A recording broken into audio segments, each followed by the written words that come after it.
समीरा अविनाश और नव्या के बारे में सब कुछ जानना चाहती थी। न जाने उसे इस बात से क्यों इतना मतलब था। सिद्धांत के प्रॉमिस करने की बात पर वो तुरंत तैयार हो गई। उसने कहा, ठीक है, क्या प्रॉमिस करना है बताओ। पक्का फिर पलटना मत। सिद्धांत ने फिर से पूछा। समीरा बोली, अरे जल्दी बताओ यार। तुम्हें मेरे साथ डिनर पर चलना होगा। सिद्धांत ने हंसकर कहा। क्या यार सिद्धांत, ये भी कोई प्रॉमिस हुआ। समीरा और सिद्धांत दोनों हंस दिए। चलो अब बताओ भी। समीरा सच जानने के लिए बेताब थी। ठीक है, अच्छा तुम्हें उनसे मिलकर क्या लगा। सिद्धांत ने पूछा। समीरा ने कहा, नव्या ने बताया था कि वो उसकी दूर की रिलेटिव है, पर मुझे तो उसे और उसके बच्चे को देखकर कुछ और ही लग रहा था। सिद्धांत को समझ नहीं आ रहा था कि मामला क्या था। अच्छा, ऐसा कहा नव्या ने, और तुम्हें देखकर क्या लगा। समीरा चिढ़कर बोली, साफ साफ बताओ ना, उल्टा मुझसे क्वेश्चन किए जा रहे हो। सिद्धांत का दिमाग चकरा रहा था। उसने सोचा कि अभी समीरा को सब कुछ बताना शायद ठीक नहीं होगा, इसलिए वो इस बात को वहीं छोड़ देना चाहता था। सिद्धांत के ठीक से जवाब न देने से समीरा को और भी बेचैनी हो रही थी। वो सिद्धांत की तरफ देखकर बोली, सिद्धांत सच बताना, क्या वो सचमुच अविनाश की दूर की रिलेटिव है। सिद्धांत ने बात बनाते हुए कहा, तुम भी समीरा, हम इतने सालों के बाद मिले हैं और तुम ये फालतू की बातें लेकर बैठी हो। अरे वो उसकी कोई रिलेटिव ही होगी, इसमें इतना सोचने वाली क्या बात है। सिद्धांत ने उस बात को टालने की कोशिश की और समीरा ने भी बात को छोड़ते हुए कहा, हाँ शायद मैं ही कुछ ज्यादा सोच रही हूं। सिद्धांत ने भी सोचा कि चलो बला टली, लेकिन अब भी समीरा के मन में वही सवाल चल रहा था। उस दिन के बाद से नव्या और अविनाश एक दूसरे से काफी दूर दूर रहने लगे थे। नव्या को लग रहा था शायद उनके लिए यही अच्छा रहेगा कि वो एक दूसरे से डिस्टेंस बनाए रखें। मंडे का दिन था और उसे जल्दी ऑफिस जाना था, तो वो जल्दी रेडी होकर ऑफिस के लिए निकल गई। ऑफिस में जाकर उसने अपना काम शुरू किया था कि तभी फोन बजा। नव्या ने उस अननोन कॉल को उठाया। हेलो, मैं ड्रीम मैगजीन से बात कर रही हूँ। दूसरी तरफ से आवाज आई। नव्या ने रिस्पॉन्स किया, yes. Navya, I am Bhoomi, the chief editor of Dream magazine.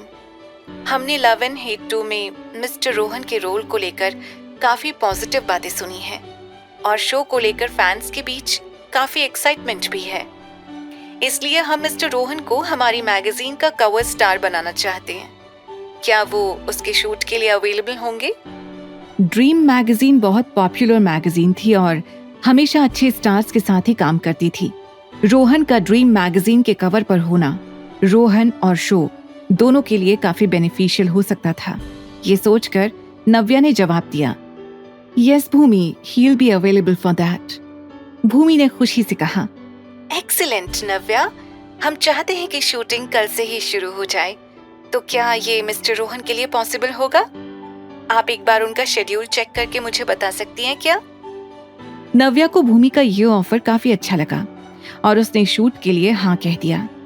नव्या सोच रही थी कि रोहन के पास अब बहुत ज्यादा काम का प्रेशर रहेगा और वो इसके लिए बहुत मेहनत भी कर रहा था। नव्या भी इतना सारा काम अकेले मैनेज नहीं कर पा रही थी, इसलिए उसने एक असिस्टेंट रखने का सोचा और उसके लिए नव्या ने ऑनलाइन एक रिक्वायरमेंट डाल दी। लंच के लिए नव्या जाने ही वाली थी कि उसने देखा रोहन सामने खड़ा हुआ था। Hello ma'am. रोहन को देखते ही उसने कहा, तुमसे मैंने रिया का ख्याल रखने के लिए कहा था और तुम यहाँ इतनी जल्दी आ गए। रोहन ने समझाते हुए कहा, आप टेंशन मत लीजिए मैम, रिया बिल्कुल ठीक है, वो बहुत फास्ट रिकवरी कर रही है और मुझे शो के लिए काम भी तो करना है, इसीलिए मुझे आना पड़ा। रोहन के हाथ में बैग को देखकर नव्या ने पूछा, क्या लेकर आए हो उसमें? रोहन ने बैग दिखाते हुए कहा, घर से खाना बनाकर लाए हो मैम, अगर आप चाहें तो खा सकती हैं। तुमने खाना बनाया है? नव्या ने स्माइल के साथ पूछा। उसने कभी नहीं सोचा था कि रोहन को कुकिंग आती होगी। हाँ मैंने ही बनाया है, रोहन ने जवाब दिया। नव्या ने टिफिन खोलकर देखा, खाना देखने में काफी टेस्टी लग रहा था। नव्या ने कहा, तुम इतना अच्छा खाना भी बना लेते हो? ये तो पहली बार पता चला। रोहन ने बताया कि बचपन में रिया और मेरे अलावा हमारा और कोई नहीं था, तभी से मुझे खाना बनाना आता है। मैम छोड़िए इन सब बातों को, आप खाना खाइए, ठंडा हो जाएगा। नव्या ने खाना शुरू किया और रोहन से कहा, सारा खाना मुझे खिला दोगे तो तुम क्या भूखे रहोगे? चलो आओ साथ में खाते हैं। दोनों साथ में बैठकर खाना खाने लगे। रोहन ने सच में खाना बहुत टेस्टी बनाया था।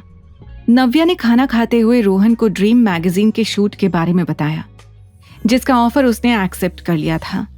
रोहन थोड़ा टेंशन में लग रहा था, शायद इतने सारे काम की वजह से वो थोड़ा परेशान था। नव्या ने उसका हौसला बढ़ाने के लिए कहा, रोहन तुम अब एक स्टार बन चुके हो और अब तुम्हारी लाइफस्टाइल भी बिल्कुल चेंज हो जाएगी। जब इंसान प्रोग्रेस करता है तो साथ में उसकी रिस्पॉन्सिबिलिटीज भी बढ़ जाती हैं। तुम्हें अब इस तरह की लाइफ जीने की आदत डालनी पड़ेगी। रोहन ने हामी भरी। दोनों बातें कर ही रहे थे कि तभी नव्या के फोन पर नोटिफिकेशन की आवाज आई। नव्या ने फोन उठाकर देखा तो उसमें हेड ऑफिस से एक मैसेज था, शाम 7 बजे होटल सिग्नेचर में कंपनी की मीटिंग रखी गई है। मैसेज देखकर नव्या ने रोहन से कहा, हमें 7 बजे मीटिंग के लिए निकलना है, तुम घर जाकर रेडी हो जाओ, हम 6 बजे तक मिलते हैं। नव्या ने एक आदमी को भेजकर घर से अपनी व्हाइट ड्रेस मंगवा ली थी। उसने ऑफिस के बाद ही रेडी होने का डिसाइड किया और अपने काम में बिजी हो गई। शाम के लगभग 6 बजे नव्या अपनी ड्रेस पहनकर रेडी हो गई। तभी शानदार सूट पहने रोहन वहां आया और नव्या की अमेजिंग व्हाइट ड्रेस को देखकर उसने कहा, wow ma'am, you are looking awesome. Thank you Rohan, तुम भी बहुत स्मार्ट लग रहे हो, नव्या ने मुस्कुराते हुए कहा और दोनों वहां से मीटिंग के लिए निकल गए। अविनाश ऑफिस से बाहर निकला ही था कि उसका फोन बजा। उसने जैसे ही देखा कि सिद्धांत का कॉल आ रहा है, उसने तुरंत कॉल उठाया। हेलो अविनाश, कैसा है और क्या कर रहा है आज रात? सिद्धांत ने एक्साइटमेंट के साथ पूछा। अविनाश ने कहा, कुछ नहीं, बस ऑफिस से निकला हूँ। यार समीरा इतने सालों बाद आई है, हम आज रात उसे डिनर पर ले चलते हैं। होटल सिग्नेचर कैसा रहेगा? सिद्धांत ने उतावलेपन से कहा। अविनाश मना ही करने वाला था कि तभी उसे याद आया कि आज रात स्टार एंटरटेनमेंट ने होटल सिग्नेचर में एक पार्टी मीटिंग रखी थी और वहां नव्या भी होगी। ये सोचकर उसने कहा, ठीक है तो फिर मिलते हैं, मैं तुम्हें वहीं मिलता हूँ, कहकर उसने फोन काट दिया। उधर नव्या और रोहन होटल सिग्नेचर पहुंच गए थे। दोनों एक साथ बहुत अच्छे लग रहे थे। नव्या बहुत खूबसूरत लग रही थी और साथ में रोहन भी सूट में बहुत हैंडसम लग रहा था। जब दोनों पार्टी हॉल में पहुंचे तो सभी लोग उन्हें देखकर आपस में बातें करने लगे। तभी एक शख्स ने रोहन से कहा, हेलो मिस्टर रोहन, आज आप भी पार्टी में आए हैं? जी बिल्कुल, रोहन ने मुस्कुराते हुए कहा। रोहन इस तरह की पार्टीज में बहुत कम जाता था, इसलिए जो लोग रोहन को जानते थे वो रोहन को वहां देखकर हैरान थे। सभी रोहन से मिलने के लिए उतावले हो रहे थे। रोहन और नव्या को बहुत से लोगों ने घेर लिया था। लोग रोहन के क्लोज दिखना चाहते थे क्योंकि वो अब एक स्टार बन चुका था। कुछ लोगों ने आकर नव्या की ड्रेस के बारे में कहा, Navya, you look amazing in this dress. आप बहुत खूबसूरत लग रही हैं नव्या जी। और भी लोगों ने आकर नव्या की तारीफ करनी शुरू कर दी। नव्या इन सब से थोड़ा हेजिटेट हो रही थी। पार्टी हॉल में रॉबर्ट भी मौजूद था। वो विशाल आहूजा के साथ कुछ बातें कर रहा था। जैसे ही विशाल की नजर नव्या और रोहन पर पड़ी, उसने तुरंत नव्या को घूर कर देखते हुए रॉबर्ट से कहा, wow, look at her, she looks awesome. Robert ने भी उसे देखा और कुछ सोचने लगा। तभी विशाल ने कहा, तुमने मुझसे जो प्रॉमिस किया था वो याद है ना? या फिर तुम्हारा प्लान बदल गया है? ऑफ कोर्स मुझे याद है। आप वो सब मुझ पर छोड़ दो, मैंने सब प्लानिंग कर ली है, रॉबर्ट ने जवाब दिया। विशाल नव्या की तरफ गंदी नजरों से देखते हुए बोला, ठीक है, पर मैं ज्यादा वेट नहीं कर सकता। बिल्कुल, ज्यादा वेट करना भी नहीं पड़ेगा, रॉबर्ट ने नव्या की तरफ देखते हुए कुछ सोचते हुए कहा। अविनाश भी होटल सिग्नेचर के रेस्टोरेंट में पहुंच गया था। सिद्धांत और समीरा पहले से वहां आ गए थे। समीरा अविनाश को देखकर बोली, तुमने तो बहुत वेट कराया अविनाश। सिद्धांत बोला, हाँ यार, हम तो थक गए। तो चलो कॉफी पीते हैं, सारी थकान उतर जाएगी। अविनाश हंसते हुए बोला। तीनों बेसमेंट वाले रेस्टोरेंट में चले गए। नव्या और रोहन लोगों से घिरे हुए थे। अब भी नव्या की ड्रेस को देखकर लोग कमेंट्स कर रहे थे। क्या ये ड्रेस तुमने इटली से मंगवाई है? Because it's very stylish and modern. क्या ये ड्रेस मार्केट में अवेलेबल है? पीछे से एक और आवाज आई। नव्या अब इस तरह की चापलूसी से बहुत परेशान हो गई थी। बहुत से लोग उससे फ्रेंडशिप करना चाह रहे थे जिससे वो फ्यूचर में उसके काम आ सके। उसे इस दिखावे के अटेंशन से बिल्कुल खुशी नहीं हो रही थी।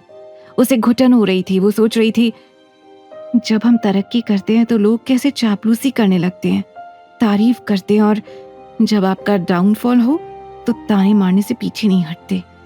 उधर ही कुछ ही दूरी पर केशव पांडे खड़ा हुआ था। केशव कंपनी की सभी मीटिंग्स का सेंटर ऑफ अट्रैक्शन हुआ करता था। सभी हमेशा उसके कपड़ों की तारीफ करते थे। लोग उससे खुद आकर मिलते थे। वो रॉबर्ट के अंडर काम करता था, इसलिए उसे सभी प्रिंस की तरह ट्रीट करते थे। पर आज वो सारी अटेंशन नव्या और रोहन को मिलते देखकर मन ही मन बहुत जल रहा था। रेड वाइन का ग्लास गुस्से में पकड़े हुए वो बड़बड़ाया। रोहन भले ही अच्छा दिखता हो, लेकिन मेरे कंपैरिजन में तो बिल्कुल नहीं। मैंने ये रिस्पेक्ट पाने के लिए कितना कुछ किया है, इतनी प्लानिंग और इतनी मेहनत की है, और आज ये दोनों उसे ऐसे छीन रहे हैं। उसके चेहरे पर गुस्सा साफ नजर आ रहा था। रॉबर्ट और विशाल दोनों उसे नोटिस कर रहे थे। विशाल ने उसे देखकर रॉबर्ट से कहा, केशव बहुत गुस्से में लग रहा है। क्या चल रहा होगा उसके दिमाग में? मुझे लगता है इस बार उसे वो अटेंशन नहीं मिल रही है जो उसे हर बार मिलती थी, इसीलिए शायद उसका मूड खराब है। हाँ, कोई बात नहीं, जल्दी ही मैं सब ठीक कर दूंगा, रॉबर्ट ने कड़वी स्माइल के साथ कहा। विशाल ने समझाते हुए कहा, तुम्हें कुछ करने की जरूरत नहीं है, उसे सब कुछ खुद ही हैंडल करने दो। रॉबर्ट नहीं चाहता था कि कोई भी उसके आर्टिस्ट को कमजोर समझे, इसलिए उसने विशाल के कंधे पर हाथ रखते हुए कहा, Why don't you meet him? तुम भी उसे थोड़ा जान जाओगे। विशाल ने कहा, क्यों नहीं, Let's talk to him. Keshav उन दोनों को अपनी तरफ आता हुआ देखकर समझ गया कि रॉबर्ट विशाल को उससे इंट्रोड्यूस कराने के लिए ला रहा था। उस पर अच्छा इंप्रेशन बनाने के लिए वो एकदम रेडी हो गया था। लेकिन नव्या और रोहन के पास इतने लोगों को देखकर विशाल का फोकस केशव से हटकर फिर से रोहन की तरफ चला गया और वो नव्या और रोहन से मिलने के लिए उनकी तरफ बढ़ गया। ये देखकर रॉबर्ट को गुस्सा आ गया, पर वो उस टाइम कुछ नहीं बोला। केशव अपना गुस्सा पीते हुए बड़बड़ाया, इस रोहन के कारण विशाल आहूजा से मिलने का इतना अच्छा मौका मेरे हाथ से चला गया।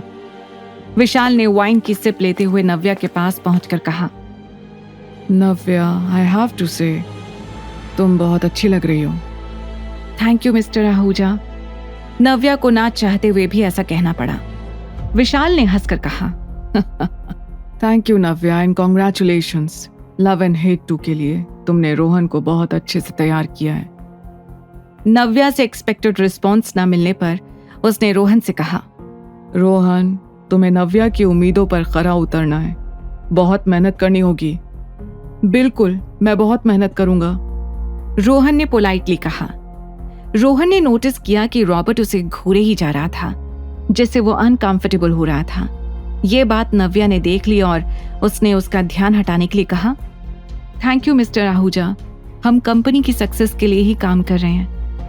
विशाल नव्या के इस तरह के बिहेवियर से डिसअपॉइंट तो था, पर नव्या जितना उससे दूर जाने की कोशिश कर रही थी, विशाल उससे और ज्यादा अट्रैक्ट हो रहा था। रॉबर्ट ने इन बातों के बीच वाइन का ग्लास नव्या को देते हुए कहा, अरे काम तो होता ही रहेगा, let's celebrate the success of Navya. Navya ने भी वाइन का ग्लास पकड़कर चीयर्स किया और वो विशाल और रॉबर्ट से बात करने लगी। कुछ ही देर में नव्या को नशा चढ़ने लगा। वो पुरानी बातों को पीछे छोड़कर फॉर्मल बिहेव करने लगी थी। लेकिन नव्या के ड्रिंक करते जाने से रॉबर्ट और विशाल एक दूसरे को देखकर बहुत एक्साइटेड हो रहे थे। आखिर रॉबर्ट और विशाल नव्या के साथ क्या करने वाले थे? क्या नव्या किसी आने वाले खतरे में फंसने वाली थी? क्या अविनाश और नव्या पार्टी में मिल पाएंगे? द रिटर्न के सारे एपिसोड्स को सुनने के लिए डिस्क्रिप्शन में दी लिंक से डाउनलोड करें पॉकेट FM ऐप।